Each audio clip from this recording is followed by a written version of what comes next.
There is no part 1. This is part 2. Welcome to Night Vale.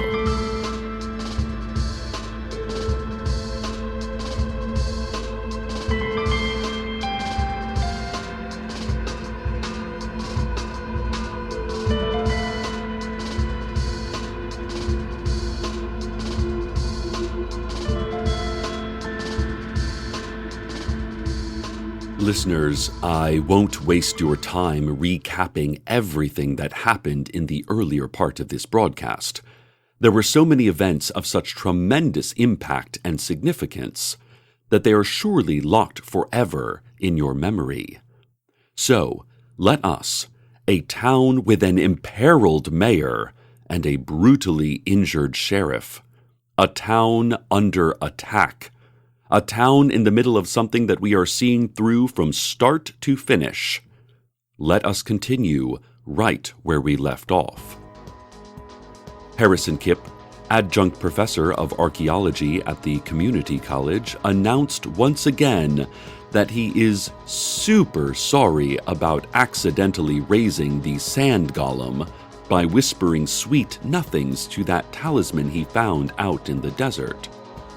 The team of 6 wealthy sponsors who backed this project, and who he has only ever spoken to by phone, told him that this was what mysterious talismans liked.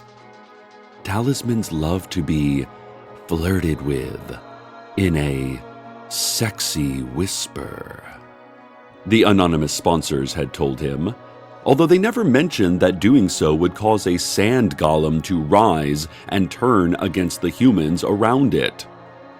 "My bad," Harrison said gravely, continuing, "Most deaf, my bad," before fleeing into the desert, receding from human form to distant human form, to dot, to smudge, to misplaced pixel on the horizon line, to memory, to vague recollection, to an idea just out of reach, to something I knew long ago but now cannot grasp enough to feel its absence.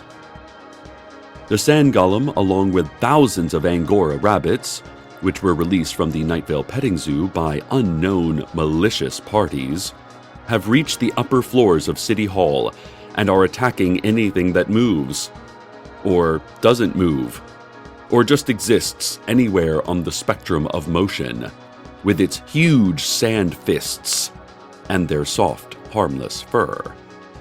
Director of Emergency Press Conferences, Pamela Winchell, held a non-emergency press conference, explaining that the situation seemed too urgent to distract everyone with the usual emergency press conference. She read a statement written by Mayor Dana Cardinal, indicating that the mayor has given up on her previously announced plan to barricade the door, and then found her subsequently announced plan to hide was ruined when she released the statement announcing it. And so now, she is announcing her current plan, which is to fight. To fight and to win. Listeners, I would gladly help the mayor, but as I've been regularly expressing throughout the morning's tragedies and this afternoon's attack, I have conflicted feelings here. Yes, Mayor Dana is a dear friend, and one of the citizens of this town I trust the most, but, the last time I helped her, it was done without my will. Not against my will, without. I was used as a puppet to save a good friend, and good friend though she is, it is not a feeling I wish to experience again. I'll tell you what I think it is. I believe the culprit is whoever bought Lot 37 from the Sheriff's Secret Police auction last year. Lot 37. 1 radio host. 1 Cecil Palmer, 1 me. I believe whoever owns that lot has manipulated me into the role of hero. like an action figure limp in the sticky hands of a child. I do not wish to be manipulated again, except in that way that anyone who lives in an all-seeing, authoritarian state is constantly manipulated for their own health and well-being. Such is the wish of all people, to be manipulated in ways that are good for them. But, all to say, maybe someone else can help Dana this time. More and more on this soon, as there has been much and much before. Construction work is already commencing at the bowling alley after the shocking incident we reported on earlier today. I know I'll never look at one of those ball return machines the same way again. Teddy Williams said the space should again be available for bowling by Wednesday at the latest, that league night is set to continue as scheduled, and that he's had enough. Just enough. There's only so much one person, that one person can take, and that limit was reached several months ago, and he's just been coasting. Coasting, trying, doing his best, and now this, right? Now this. He doesn't know what next. What now? He doesn't know what he's going to do. Probably not this anymore, he doesn't think. How old do you have to be to retire? How old is he? He doesn't know the answer to those questions, but he'll find out, and then he'll know, he'll know. And again, league night is continuing as scheduled. Which, wouldn't be a good week for me without league night. And now another word from our sponsors. You already know who we are. We introduced ourselves earlier. Let's not waste time reiterating the benefits of our product, how little it costs, how easy it is to get, how unwise it would be not to buy it, and where exactly we took your loved ones. Instead, let's concentrate on the legally required disclaimers. We forgot to do those, and our lawyer got really mad about it. Have you ever seen a mad lawyer? Their ears stand straight up, and they won't stop barking at you. It's terrifying. So, we need to add that using our product could result in sterility, senility, hearing loss, vision loss, finger decomposition, major toe swelling, like a lot of toe swelling. That might not sound like a big deal, but wait until you see how big your toes get, scratchiness of the throat loss, heart palpitations, and minor night screaming. Also, when we said hearing loss, we meant you'll be able to hear loss, as plants age, as pets die, as marriages break apart, or evolve, or settle from a fluttering of hands to a loose intertwining of fingers, as children leave home to go wherever it is that children go after the age of 10, all of these common forms of loss you will be able to hear. It will be deafening. Oh, we could go on all day about the ways our product will severely ruin you, physically and emotionally. But what are you going to do? Not buy it? I think that you and your, for the moment, safe, loved ones know that you will buy our product no matter what we say. So, let's not waste any more time. Our lawyer has stopped barking. Buy our product. This has been another word from our sponsors. Oh, I'm sorry, listeners. There is a knocking on my studio window. It is a man in a tan jacket holding a deer-skin suitcase. It is difficult to describe his features as they escape my mind the moment my eyes leave his face. He is waving, indicating that he would like to come in and speak to me, and presumably to all of you. Yeah, come on in.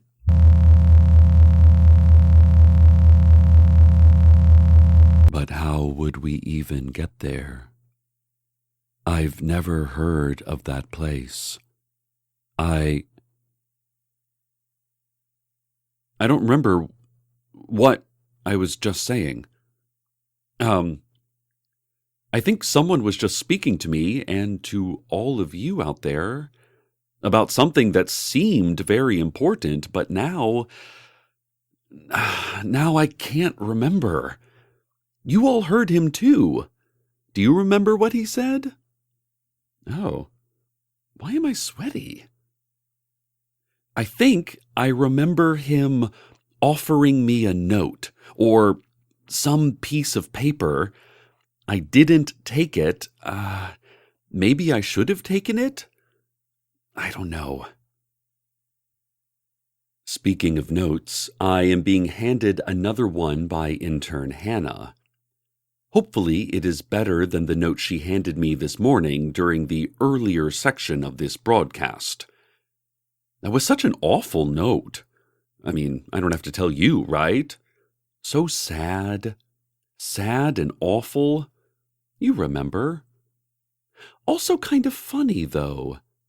Just a pretty sad, awful, funny note, really. But this note, well, it seems that... No. It seems that once again, during this recent bit of missing time, brave radio host Cecil Palmer has stepped in and helped Mayor Cardinal fight off the sand golem and the Angora rabbits. Cecil, showing strength beyond his stature, held the sand golem down while Dana wiped away the writing on its forehead that gave it unnatural life, dispersing it to inanimate sand. And then we just kind of shooed the rabbits. They were just rabbits, and even in great numbers were not at all threatening. This left the mayor safe, with only a few bumps and bruises and a wrecked office covered with sand that probably will never be completely cleaned away. Certainly better than what happened to the sheriff. That poor man. I'm being told that Mayor Cardinal indicated deep gratitude for my help. I'm being told this because I do not remember this. Because I am certain now the owner of Lot 37, the owner of Cecil Palmer, once again used me only to protect Dana. That is... I'll have to think about what that is. But first, a continuation of our previous Children's Fun Fact Science Corner. Children, it's now time to go check on those glass vials we prepared earlier in the broadcast.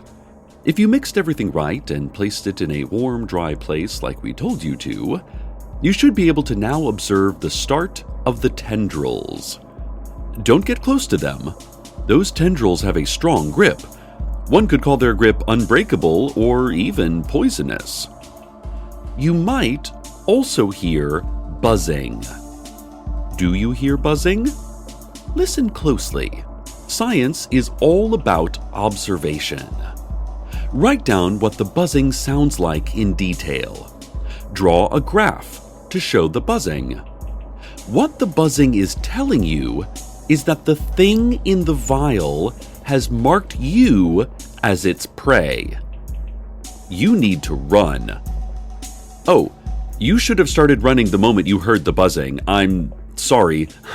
I should have said that before the rest of this stuff. If you don't hear anything, then congratulations. You can move on to the second part of the experiment. Lay down plastic sheeting in the room, and we'll be back to give you the full instructions later. This has been part 2 of the Children's Fun Fact Science Corner.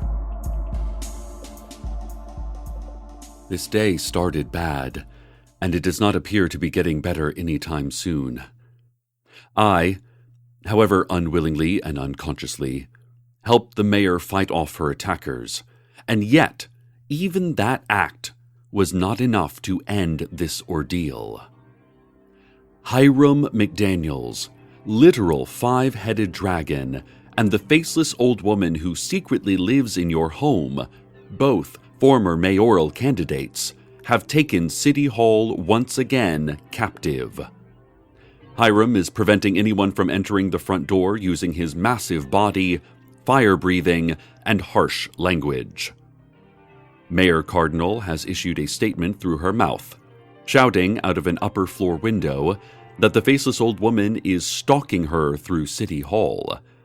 Dana can hear bare feet skittering across the hallway ceiling, can sense the memory of motion in the air when she turns, can feel breath on her neck, dry and cold, like breath never is. "She has come for me," Dana shouted mayorally. "I will not be able to avoid her forever. I will not be able to do anything forever." Hiram, in response to questions asked by a group of lightly scorched secret police currently trying to tase and arrest him, admitted that he and the faceless old woman have been conspiring against the mayor for quite some time. Convincing Pamela Winchell to enter a disastrous retirement, staging a blatantly consumerist Christmas display involving gift cards and an ancient monolith, freeing the antiques from their pen, funding the dig that led Harrison Kipp to find the Sand Golem's talisman, unsealing and freeing the army of tiny people under Lane 5 of the Desert Flower Bowling Alley and Arcade Fun Complex this morning, working to sabotage the ultimately successful defense led by the sheriff today against the tiny army, from which the sheriff miraculously emerged unscathed, then causing the Saw cyclone that swept through the sheriff's office, not injuring him at all, but really messing up his draperies, and then, finally, sending the sheriff an angry letter, which resulted in the serious paper cut he is currently recovering from. And now, all of these measures unsuccessful in removing Dana from power, Hiram and the faceless old woman have been left with no choice but to attack the mayor directly. "Just try to stop us," said Hiram. "Just try." "I'd like to see you try, puny mortals!" roared another one of his heads, although not the one you'd think. "Well, certainly I won't try. I've had enough of this mayor-saving business. My job is to report. That is what I do, reporting. That is why they call me what they call me, a journalist. Now, let me report and only report. We are taking you all to the weather.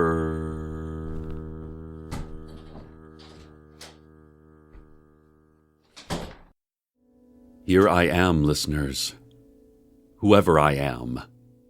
Here it is, the me that is whichever me I am. You can guess what happened, I think. Once again, it was brave Cecil who saved the mayor, throwing his body between her and the wrath of the faceless old woman and Hiram. It was not an easy fight, and not an easy fight for me to remember. Here is what I know. Hiram McDaniels is no longer at City Hall. With my help, the secret police almost apprehended him, but our efforts, while just enough to prevent his continued siege, were just under what was needed to capture a literal 5-headed dragon. And in the scuffle, Hiram disappeared. He could be anywhere. Svitz, Lemuria, the secret lost pet city on the moon, or even still in Night Vale. Even that. Here is what else I know. The faceless old woman who secretly lives in all of our homes was unable to complete her malicious plans against our mayor, and is now secretly living in all of our homes still. She did not need to change anything in order to hide. These two rebels, who are against the mayor rightfully chosen for us by forces we do not understand, will not rest quietly. I have no doubt of it. I know that there is more coming. As always, this is what I know. Here is what I do not know. The owner of Lot 37, who bought me at that auction and did nothing with their prize for so long, only to now use me again and again with one purpose, to protect one person. Dana Cardinal. Mayor Cardinal. My friend. Here is who I do not know but thought I did. Dana Cardinal, my friend. And I am starting to fear, and I am starting to doubt, the owner of Lot 37. Could she be? Who else would be so invested in protecting her and only her? Dana? Is it you? Could it be? It couldn't. It couldn't. It couldn't. But still. Huh. Stay tuned next for part 3 and part 4 and many more parts, each succeeding moment after the one before, and some you will hear and some you will not, and none of them will be true exactly, but all of them will be an honest attempt at the most accurate fiction possible. Good night to our recuperating sheriff. Good night to a mayor I once thought I knew. Good night to Old Woman Josie and the rest of the bowling team. I'll see you at League Night. And good night, Night Vale. Good night.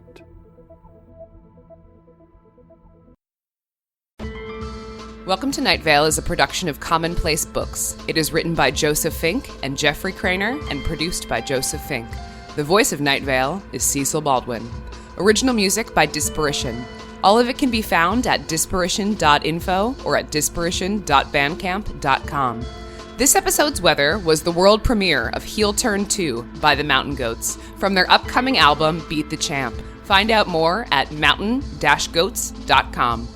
Comments, questions, email us at info@welcometonightvale.com or follow us on Twitter at Night Vale Radio. Check out welcometonightvale.com for more information on this show, as well as all sorts of cool Night Vale stuff you can own. And while you're there, consider clicking the donate link. That'd be cool of you. Today's proverb: history is written by the victors, and then forgotten by the victors, and then the victors die too. Our Plague Year, from the creator of Welcome to Night Vale, features writers and regular folks from all over the world, documenting this year, week by week, together.